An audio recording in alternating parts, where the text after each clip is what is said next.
السلام عليكم حبايب قلبي الاعزاء طلبة تالتة ثانوي الغاليين، ازيكم عاملين ايه؟ يا رب دايما تكونوا بخير وبصحة وسعادة يا رب. النهارده ان شاء الله هنحل اتقل واعنف المسائل اللي موجودة على الفصل السادس، الا وهو اطياف الهيدروجين، اللي لو جت في امتحان ثانوية عامة من هنا ورايح هتزعلنا كتير قوي. فاحنا هناخد فكرتها عشان نكون فاهمينها ومظبطين الدنيا. بسم الله. سقط اتنين فوتون متتاليين، يعني نزل فوتون والتاني نزل بعده على طول، على ذرة هيدروجين مستقرة، يعني قاعدة في المستوى الأولاني. الأولاني طاقته 10 و2 من 10، والتاني طاقته بالرقم ده. إذا علمت أن فترة العمر للذرة المصارع ب10⁻8 ثانية. إذا كان الفارق الزمني أولا 1 ملي ثانية، يعني الفوتون الأول نزل بعده التاني على طول بعد 1 ملي ثانية، أو 1 نانو ثانية، يعني الفوتون الأول نزل التاني نزل بعده ب1 نانو ثانية. احسب عدد الفوتونات والإلكترونات المنبعثة في كل مرة، كام وكام؟ يا عم صل على النبي بس كده، اللهم صل وسلم وبارك على كلام رسول الله. كلام الراجل تعال نترجمه. والله انا هترجم. هو قال لك ذرة هيدروجين مستقر، يعني الذرة دي قاعدة في المستوى الأولاني. ادي يا عم ذرة هيدروجين مستقر قاعدة في المستوى الأول. طب انت طاقة المستوى الأول بكام يا مستر؟ ما انت عارف ان طاقة المستوى الأول ب13.6 إلكترون فولت لو انت في ذرة هيدروجين. جبتها منين؟ اي ان طاقة أي مستوى في الحياة بتساوي -13.6 على 1 تربيع. يطلع بكام؟ يطلع بسالب، اوعى تنسى السالب، يطلع بسالب 13.6 إلكترون فولت. يا مستر طب صل على النبي، وانت عرفت منين ان ذرة الهيدروجين قاعدة في المستوى الأولاني؟ قالك ان ذرة الهيدروجين مستقرة، يبقى أنا قاعد في المستوى الأولاني يا معلم، اللي هو مستوى كي. حلو. بيقولك سقط اتنين فوتون متتاليين، الأول طاقته 10 و2 من 10. يعني الذرة ديت انت منزل عليها طاقة. بكام الطاقة دي يا معلم؟ الطاقة ديت ب10 و2 من 10 إلكترون فولت. ايه اللي يحصل؟ والله الإلكترون هياخد الطاقة ويطلع فوق، يطلع لمستويات طاقة أعلى. بس معلش بالراحة، بشويشة كده. بص يا عم، دلوقتي طاقة الإلكترون بكام؟ طاقة الإلكترون بكام؟ هو أول حاجة قاعد في المستوى الأولاني، طالما قاعد في المستوى الأولاني يبقى ياخد طاقة المستوى الأولاني اللي هي بكام يا معلم؟ طاقة المستوى الأولاني اللي هي بسالب 13.6 زائد طاقة الفوتون اللي هو نازل عليه. بكام طاقة الفوتون اللي نازل عليه؟ ب10 و2 من 10. يطلع الإي إلكترونز، طاقة الإلكترون تطلع بكام؟ تطلع اللهم صل على النبي بسالب 3.4 إلكترون فولت. بروس. حابب اقول لك ملحوظه. ايه الملحوظه اللي عايز تقولها لي؟ بص يا مستر، لو الطاقة طلعت بصفر معناه ان الالكترون اتحرر بقى واقف على سطح الذرة دون اكسابه طاقة حركة، يعني كي بصفر. لو الطاقة طلعت رقم بالموجب ده معناه ان الالكترون خد طاقة حررته، ساب الذرة خالص ومشي. طب لو الطاقة طلعت بالسالب ده معناه ان الالكترون مازال جوه الذرة. اهو الطاقة هنا طلعت بالسالب، يبقى الالكترون بتاعك جوه الذرة. طب جوه الذرة فين بقى بالظبط؟ ممكن ده يكون طاقة مستوى من المستويات؟ ممكن. ليه لأ؟ ما هو أنا عايز أعرف بقى، هل ده طاقة مستوى من المستويات ولا لأ؟ هنقول إن اي ان طاقة أي مستوى تساوي -13.6 على ان تربيع، ده كله هيساوي -3.4، فالسالب يروح مع السالب. طب أنا عايز أجيب الان، يبقى الان تربيع بتساوي 13.6 على، اللهم صل على النبي، على 3.4. طب دي ان تربيع، يبقى خد الجذر، يديك ان الراجل المحترم ده طلع للمستوى التاني. يعني اللي هيحصل ان الفوتون هينزل على الالكترون، هيطلع الالكترون بتاعك من المستوى الاولاني هيطلعه للمستوى التاني. اللي بكام طاقة المستوى التاني يا معلم؟ طاقة المستوى التاني بسالب 3.4 إلكترون فولت. لو واحد بيحل أطياف الهيدروجين كتير في الأرقام دي هتبقى سهلة بالنسبة له، هو حافظها أصلا. تمام. اللي هو مش حافظها استنتجها عادي. يبقى دلوقتي اللي حصل ان الذرة نزل عليها الفوتون الاول، خدته طلعت لمستوى طاقة اعلى. تمام. انت جاي بعد كام بقى يا معلم؟ يعني انت جاي بعد كام؟ يعني مش هو قالك انا نزلت فوتونين ورا بعض؟ تمام. الفوتون اذا كان الفارق الزمني 1 ملي ثانية، يعني نزلت الفوتون بعدها على طول الفوتون اللي بعده نزلته بعد 1 ملي ثانية. ايه اللي هيحصل اهو؟ بعد، يا رب اللهم ارزقنا الفهم، دي مهمة جدا جدا جدا. بعد 1 ملي ثانية. يا ترى انا كفوتون جاي هلاقي الذرة بتاع الهيدروجين فوق ولا نزلت تحت؟ بص يا عم بالراحة، صل على النبي عليه أفضل الصلاة والسلام تسليم. هي ذرة الهيدروجين بتقعد قد إيه؟ والله قال لك هو فترة عمر الذرة المسعرة 10 أس سالب 8 ثانية. يعني المفروض ذرة الهيدروجين هتقعد فوق او الالكترون فوق هيقعد 10 أس -8 ثانية وبعدين ينزل. هو قالك انا هنزل الفوتون التاني بعد 1 ملي ثانية، اللي هي بمعنى صح 10 أس -3 ملي ثانية. عفوا ايه ده يا اسطى، استغفر الله العظيم يا رب، معلش يا اسطى.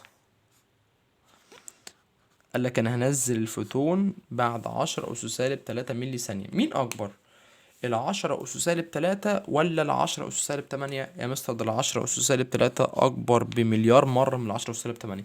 بصوا لو ما فهمتهاش أديك مثال. أنا مثلا جيت قلت للطلبة أنا هقعد بعد الحصة، أنا حصتي مثلا بتخلص الساعة 4، هقعد بعد الحصة نص ساعة. أي حد عايز يسأل سؤال يجي، بص يجي إيه، يجي في النص ساعة دي اللي من 4 من 4 ونص. يعني لو في طالب جه 4 وتلت هيلاقيني، هيلاقيك. ليه؟ لأنك جيت قبل ما تمشي. طب لو في طالب جه الساعة 4 ونص و5 هيلاقيك؟ لا مش هيلاقيك لأنك هتكون مشيت. وهكذا نفس الكلام. الذرة ديت هتقعد فترة عمر تقدر ب10 أس-8 ثانية. لو انت جيت في وقت أقل هتلاقيها، لو جيت في وقت أكبر مش هتلاقيها. بالفعل ده منزل الفوتون بعد 1 ملي ثانية، بعد وقت أكبر بكتير جدا من فترة العمر بتاعته. يعني هل هلاقي الذرة فوق؟ يقولك لا يا معلم، ده هتكون خلصت فترة العمر ونزلت. يقولك دخول الحمام زي خروجه. يعني ايه يا صديقي دخول الحمام زي خروجه؟ يعني لما كانت هي طلعت فوق ازاي؟ طلعت فوق ازاي؟ عن طريق انها امتصت فوتون طاقته بتساوي الفرق بين المستويين. مش هي الذرة دي طلعت فوق لما امتصت الفوتون ده؟ خلاص يبقى دخول الحمام زي خروجه. بما انك امتصيت فوتون عشان تطلع لفوق، طب وانت نازل من فوق لتحت يبقى هتطلع نفس الفوتون اللي انت امتصيته. يبقى اول حاجة احنا هنطلع كام فوتون؟ هنطلع فوتون واحد طاقته بالرقم ده. يبقى اول حاجة هيطلع فوتون واحد، فوتون طاقته بالرقم ده. تمام. او حتى لو جيت بصيت، أو اولا احنا دي اول مرة بقى اللي هي بعد 1 ملي ثانية، دي ثانيا. اولا هو الحمد لله طلع فوتون طاقته بكام؟ طاقته ب10 و2 من 10 الكترون فولت. طب هل هيتحرر الكترونات ولا لا؟ تعال نشوف. بص يا عم، تعال بقى ننزل بقى الفوتون التاني. بس معلش بس ايه عشان ايه، معلش انا اسف طبعا السيبتوني. معلش يا اسطى سجل بالله بقى، الدنيا مغيبة معايا خالص. تعالى بقى نكمل بقى كده. احنا نازلين اول حاجة الفوتون الاولاني اللي هو كانت بكام؟ كانت طاقته ب10 و2 من 10. ركز بقى، بقول لك ونزلنا بقى الفوتون التاني اللي طاقته ب15 الكترون فولت. احكي لي بقى ايه اللي هيحصل بعد 1 نانو ثانية. تمام. هو دلوقتي الذرة بتاعتك واقفة فين؟ الذرة بتاعتي نزلت عند المستوى الأرضي الحمد لله. أنا بقى مش هسيبها يعني هي مش هي نزلت تحت، هنزل عليها بقى الفوتون التاني اللي هو كام؟ اللي هو 15 الكترون فولت. طب هسألك سؤال، هو الفوتون التاني ده انا هنزله والذرة فوق ولا والذرة تحت؟ لا، انا هنزله لما الذرة نزلت خلاص. تمام. يبقى هننزل الفوتون التاني اللي طاقته 15 الكترون فولت لما الذرة نزلت. طب هو الفوتون بقى هيعمل ايه بقى؟ بص يا عم، الذرة ديت عندها 3 احتمالات.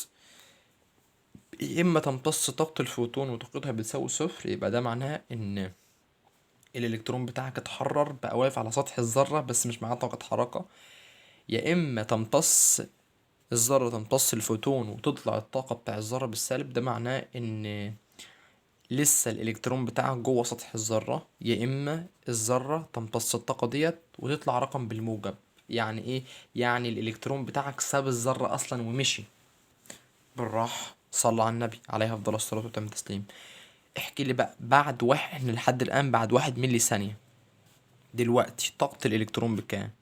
الإي بتاع الإلكترونز هيساوي طاقة المستوى اللي هو فيه زائد طاقة الفوتون اللي هينزل عليه.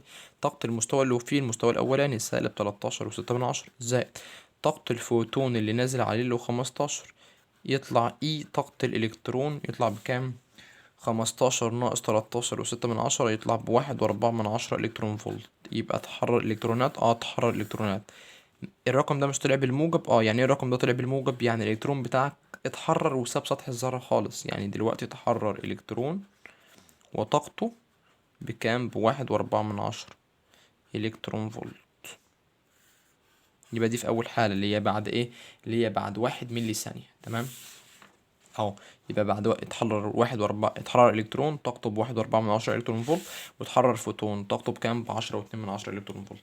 طب تعالى بقى نبص بقى بعد 1 نانو ثانية عشان تفهم بقى. بسم الله اللهم صل على النبي، يا رب اللهم ارزقنا الفهم يا رب. بعد 1 نانو ثانية احكي لي ايه اللي هيحصل. يعني ايه؟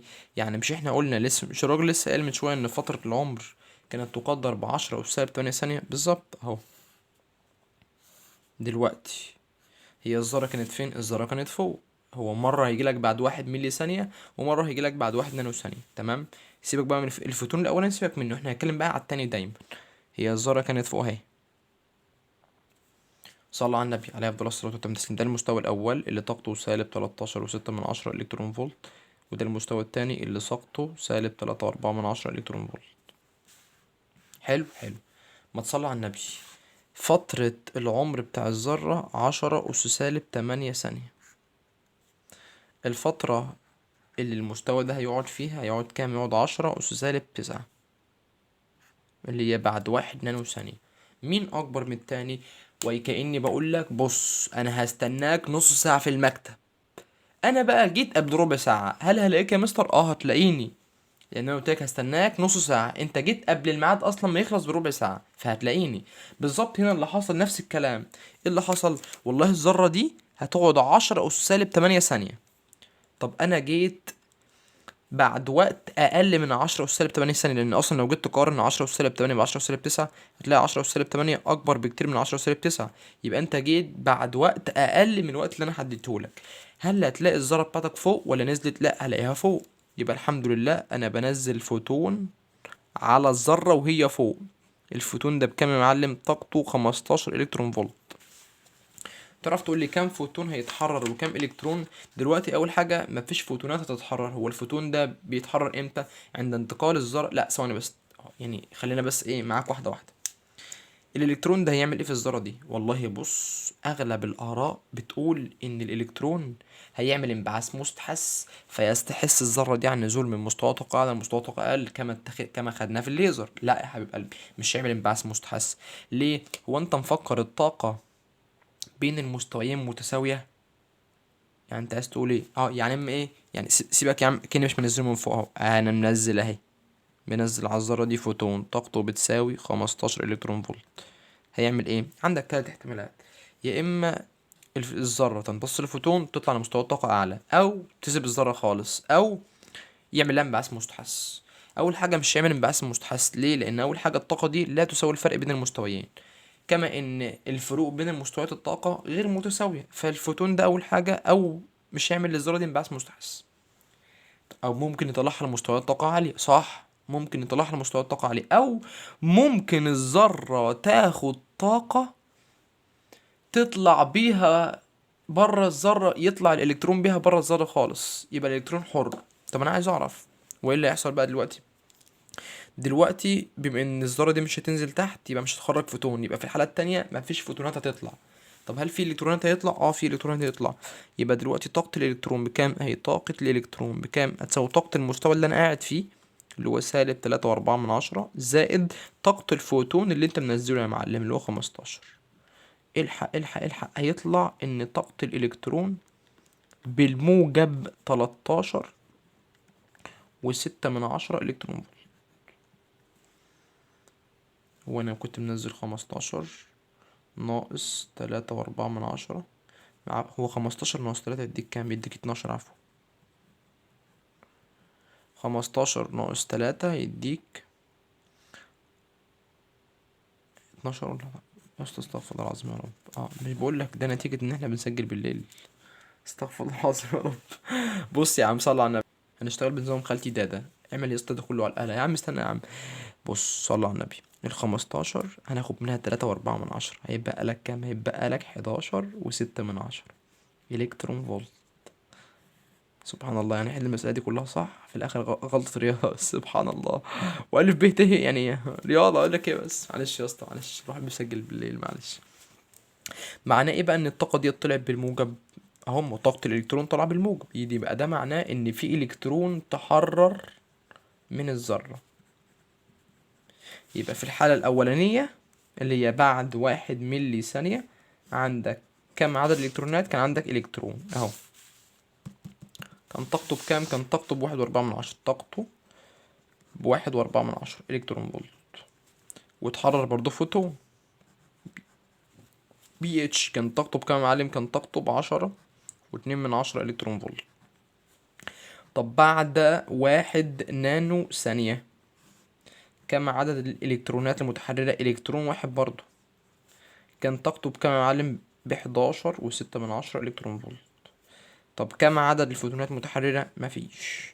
بس يا معلم السؤال ده جامد، لو جه في الامتحان بتاع آخر السنة يزعلنا، فأنا قلت أقول لك فكرته يا صديقي العزيز إيه نستفاد منها. فيعني لو فهمت أي حاجة، بصوا عشان خاطري ممكن تسمعوا مرة واتنين وتلاتة وأربعة عشان ده مهم أوي أوي أوي.